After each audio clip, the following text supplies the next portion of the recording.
Так непривычно звучит башкирский курай, исполняющий арабскую мелодию. Композиция «Мухаммед», переведенный на русский язык «Нашид». Это один из жанров мусульманских песнопений. В отличие от оригинального произведения южноафриканского певца Заина Биха, его исполняют под аккомпанемент башкирских инструментов, но в восточной стилистике. Да, действительно, похоже, может быть, на арабскую какую-то флейту, на турецкие инструменты. Я и сам стараюсь играть в такой манере, чтобы походило на это. Курай, на самом деле, очень универсальный инструмент и очень подошел к нашему восточному репертуару.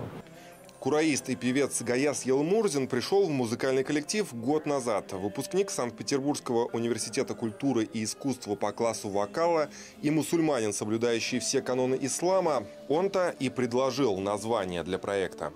Когда появился Гаяс, когда я узнал, что он практикует, когда я узнал, что он исполняет, в общем-то, сам нашиды и мунажаты сам, я ему говорю: все, давай активироваться. И вот тут он предложил: а давайте назовем муслим, ятаган муслим. В переводе с арабского муслим означает покорный Богу. Презентационная программа «Рамазан Нуры», посвященная месяцу Рамадану, состоит из арабских и турецких нашидов, звучащих как на языке оригинала, так и в переводе, а также башкирских народных песен и мунажатов, по сути молитв, исполняемых в жанре музыкально-поэтического творчества.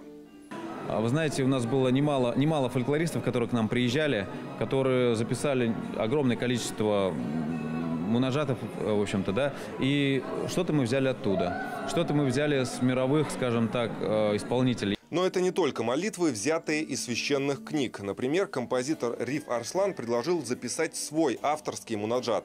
На стихи Фарзаны Акбулатовой «Ребенок ходит в медресе».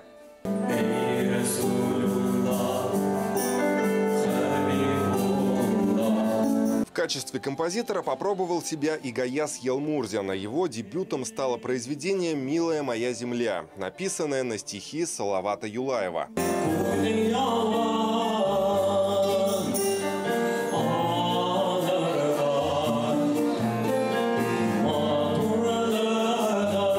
Музыка сопровождалась видеорядом, позволяя зрителям визуализировать свои ощущения, например, почувствовать себя в мусульманской мечети. Ведущих на концерте не было. Композиции плавно перетекали одна в другую, так что зрители с самого начала оказывались в особом мире. Алексей Медведев, Ренат Искужин, Россия, культура, Башкортостан.